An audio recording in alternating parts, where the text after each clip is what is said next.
we had some great fights last night. We were blessed to watch. First off, my brother's the Justice Warrior, so I need to tell Showtime to stop playing with me, yo. If I pay $75 for your fight and I got the Showtime app on my PlayStation 4, I should be able to watch the pay-per-view, especially if that's the only way you can stream it. Yeah. I had to go through a whole hassle. Like, I was stressing out before you got here. Had to connect my laptop to the TV so we could watch the fights anyway. But without further ado, and I'm going to have a Justice Warrior get on y'all too. I'm going to just have Rich research it first. But how'd you feel about the Benavidez? Well, first off, we had Colbert. Well, it was the Benavidez Cater Plant fight. But one of the cards of that night was very controversial. Yeah. And that was the Colbert and Valenzuela fight. Yeah.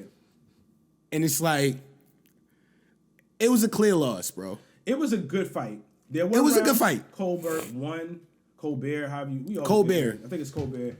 Or Colbert. It might actually be Colbert now that I think about it. But it matters, but it don't matter. Yeah. He was fighting. He had moments with, first of all, the first round, they fight. He got plucked with that rocked. First, when that overhand right. And one of the big things snuffed his ass. He does not know how to hold. He doesn't know how to hold. I told you, I was questioning his corner. And I don't, you know boxing. Like, what's the when you switch your stance? Like, your stand, like he was stand the same way and keep getting hit with the same combos.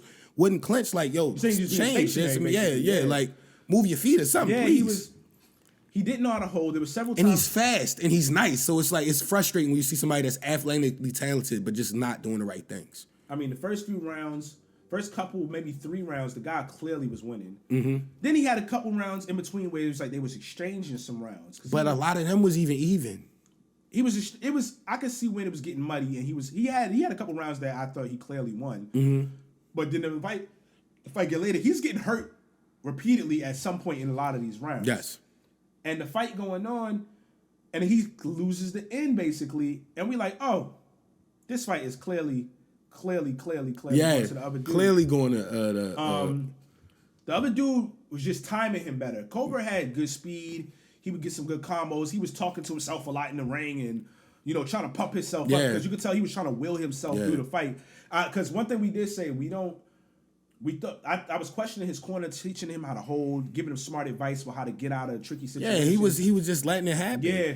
But one thing I will say is he was a dog. He was a dog. He was not trying to get beat up in that. He was fighting to the end. Honestly, after that first round when he survived that, because that was a hard shot and blind. Yeah. Because it was like he throwing a shot and he just caught him slipping. We're going to get into too much, but we're going to say, like, I was watching, I was like, Tank would have, he would have Tank would have killed him. With the punch that he got caught with, Tank would have caught him with that same left. Yeah. Out cold. We talking about people jumping in the ring, fanning him. Like, it would have been that bad, yo. So at 135, Colbert want to avoid that. Yeah. So but Colbert lost that fight. Mm-hmm. Like, you lost that fight, bro.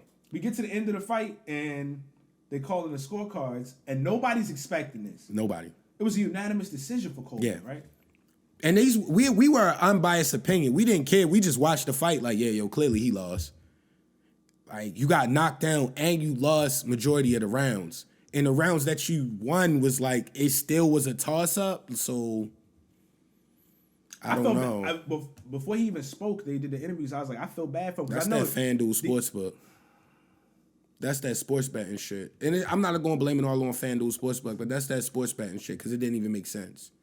So maybe the odds was too crazy, and it was like crazy. Somebody made the call from the from the Continental. They was in Vegas. He can't win tonight.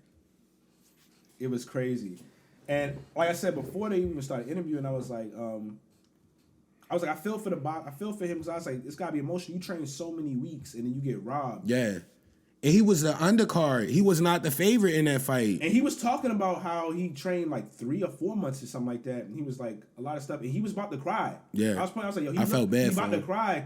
And I felt for him, yo. And then Colbert, like, yo, we could run it back. You know he's not going to run it back. Nah, he's not doing it. But he was like, you can run it Honestly, back. Colbert, you should get out of there soon, yo. That 135 no joke. He was like, I won. I was like, yo, I couldn't rock with it. Not saying you got to say you lost, but the way he was doing, you could tell that like whatever. I know I lost, but whatever. Forget him, he's a sucker.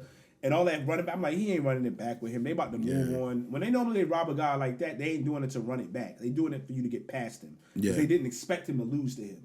Because he just came off a loss. They were trying to put him in there with somebody. And I told y'all, the matchmakers didn't do a good matchmaking job because she shouldn't have been put in there with a southpaw. Yeah. You never put a guy in there with a southpaw. Because it was tricky. On his comeback. It was too tricky. He was catching them with blind shots. And he got pieced up the last time, so you got to build his confidence first, yo. You got to build him up to back to who he was. Like, they let him go in there. Because he lost that fight, fans. Like, anybody that saw that fight and said he didn't lose just doesn't understand boxing, to be honest. Yeah. You got to... I hope they get the running back, and I hope that dude wins if they do. Hopefully Valenzuela get his get back, yo, because you deserve a shot, yo. Yeah, that was messed up, but and that's with that one. But on to that main card, that Caleb Plant, Benavidez, it was a great fight, dog. Like I really first off, fight nights always when Zay, my little cousin pull up, Rich pull up, everybody pull up. It's just great time. So I've been loving the boxing week, been getting that experience. This was one of the great fights. I really did think Benavidez was gonna like beat Caleb Plant up really, really bad. He was gonna get knocked out like in early, just because of the Canelo result. Like I'm like, this dude might be like a perfect match for Canelo type shit. So Caleb Plant, your game plan was strong. Yo, you showed you're a warrior, bro. Like that's I feel like any fight fan has to have respect for this dude now. Like, bro, because it was a few rounds we was like, please throw in the towel, yo. I don't want him to. I don't even know how he was still standing up. So, bro, as we know, we've been looking forward to this fight. Yes. For a while. Yes. They've been going at it for years now. Mm-hmm. So when I remember we was talking about some of the fights that wasn't getting made. Remember when they first announced this fight? Yes. We was sending it to this about to happen. We was pumped for this fight. Like we were legitimately pumped and couldn't wait for it to come. And it was no bluffing. Yeah, like, that shit happened exactly when they said it would. You could feel the animosity. You know they don't like each other. They've been having war words. You could tell they want to harm each other and do real harm. There was no respect and love there. Mm-hmm. At the end, there was respect. But on both sides. Yes. On both sides. So just to start the breakdown, so the fight happened, and Caleb Plant come out with a great game plan. Him and Bradman, excellent trainer. He trained, oh my gosh, dude from Philly. I can't think of his name right now, but he beat up Jared Hurd. I think he was the first one that gave Jared Hurd his L. Oh my gosh, I can't think of his name. But anyway, so they came out using distance, but Caleb Plant didn't come out and just jab and move him. Yeah, he had a perfect game plan. He was staying in the pocket, using head movement, using footwork, doing small things. He was frustrating him, moving his body and not letting himself be an easy target for a long time, which is hard to do in boxing. Clapping him with clean shots. He was hitting him with this, the old Floyd. I'm gonna just keep pawing out and then just pop you, run around, get up under, frustrate you, hit you again, move. Benavidez just couldn't get his timing right. Yeah. And the announcers are getting annoyed, like, oh my gosh, he's just not throwing as many punches as we expect. I'm like, yo, y'all been around boxing in the game long enough to understand when it's two fighters at that level, typically you're not just gonna beat up somebody. It's not a slugfest, yo. Because that other guy's doing something. They keep saying like, oh, he's not throwing punches. Like there's something wrong with him tonight. No, the other guy is doing something where he can't throw the punches the way he would normally throw against other guys. So like the first out of the first 6 rounds, Caleb Plant may have won 5 at least.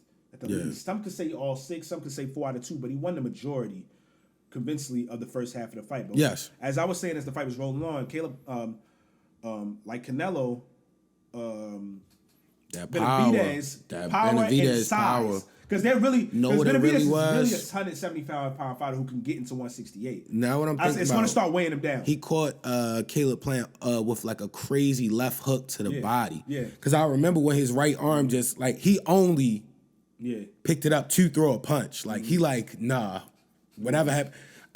Prayers up actually to Caleb Plant today. I wonder how he's feeling today. Like that was because it was an excellent fight on both ends, but he took a lot of punishment. Yeah, yo. It was crazy. He definitely took a lot of punishment. So eventually, Benavidez starts finally getting closer, closing that distance. Caleb Plant's doing stuff. He's still making him think, but the heavier shots, even if Plant was outlanding him, maybe the heavier and more significant blows was definitely Benavidez that second half of the fight. It got to the point where after the body shots, then I pointed out like the overhand right. Yes. Just kept getting through, yo. Because remember his face was leaking. Yes. What was it? The 10th and 11th round. That's we're when gonna get to that. Oh, all right, my bad. But one of the things I want to point out that you was pointing out, and I was talking about how the dirty boxing and the art of dirty boxing. Remember what you were saying about how Benavidez height, and how good he was on the inside. Pipe and punching the clinch. That's the first like tall, lanky dude I ever seen that was able to land like hooks, effective hooks in the clinch, like to the body, to the head. I'm like, that's weird because his arm is almost like coming back, like it was just like unorthodox, weird punches. Slick, and understanding angles and stuff up close. Oh, and them up under uppercuts was crazy. Lifting his arms and going under it, like just slick little stuff. Yeah, I mean, he was getting it, and it was just exciting. But the 10th and definitely 11th round, we was like, throw in the towel. Oh, that was a test of the will. Yeah, no, that shit was scary, yo. Nah. Because we seen niggas die from shit like that and like really get hurt really bad from that. So it's like we seen when you see a dude where they just getting dominated, they can't really do nothing. Gosh. They not moving, they not able to clinch. But the end of the 10th was questionable. That's when we thinking they should have probably threw it in. But instead they want him to go, give him another chance to get a breather and then go into the next round. But the 11th round was worse. Yeah, that shit was crazy. I thought they was going to stop it. I guess they figured it was so close and he was an ex-champion. They wanted to give him a chance. He was still trying, but he was getting beat up badly. The 12th round, he had a few moments on it. It wasn't as bad, and they closed it out. All in all, excellent fight, yo. Excellent fight. And they got respect for each other, yo. Worth it. Yeah. Absolutely worth it. Well worth it. Every card, too. The card, top to bottom. Showtime, I feel like Showtime, even though y'all bullshit on the app, and y'all probably gonna fix it after this episode, but y'all have stepped it up on the cards. Because from what it was on that last big tank fight, not the last tank fight, but the tank fight before last, when it was just trash undercards, like, bro, thank you, yo. Y'all finally getting it right. Y'all getting it so... Because that ESPN Plus, it was fights on last night, too, on there, and it's like, yo, we don't want to have to be cutting back and forth between services and stuff. So, yeah, we appreciate y'all putting on that show like that, man. Yeah. Excellent across the board. Thank y'all for that. You want to touch a couple topics before we get out of here? Yeah, but I also wanted to touch on with Benavidez calling out Canelo. And you know I'm Team Nello. I'm Nello Nation, no matter how many times you lose, win, whatever, regardless. Yeah. What you think, him and Benavidez? I think it's a good fight. I think there's things that Canelo could do, but I also know Canelo is getting up there and has had a lot of tough fights. And you always got to be worried about a hungry, young fighter. He's hungry. He wants you. He's been watching, trying to get to you. Yeah. And Canelo, how many more fights? I keep thinking Canelo don't probably want more. I don't know, but I feel like he don't probably want more. Yeah, why would you want more extra hard fights? And I see things that Canelo can do, some body work, some head movement, but ultimately I think it could get very tricky for Canelo because Canelo be gassing, man. Yeah. And Benavidez, you don't want to gas against. Canelo, but what I said is the dangerous thing is Benavidez got this fight before that because there's certain things Caleb Plant introduced that he has to work on now that he may be able to work on that and make him even better for the Canelo fight. Yeah. Yeah. And that's what's going to make it tough. Either way, that's an explosive fight. Yeah. That has to happen. It is. And it's arguably probably the biggest money fight Canelo can make. It is the biggest money I know fight. he wanted to kind of see if he can get Earl Spence at some point, but they're so far away. It's just not happening. Earl Spence still got Terrence Crawford stuff, so... And what is better beef? Is he 175? He's 175. Okay. You don't want to do that. Yeah, so and he's even... bigger. That's a big... No, I don't want Canelo to go back to that. It's a big fight, but also I don't want Canelo to go back to that weight Benavidez is not like class. a popular. It's so money-wise, that risk doesn't make a whole lot of sense for Canelo. The biggest fight he can make is with Caleb Plant. What about Benavidez and then Benaviv if he goes up? Because I feel like he's naturally that size. Eventually, I mean, it's a slugfest. There ain't that much eventual with him because that nigga is old now. That would be the sluggest fest of all time. Slugfest.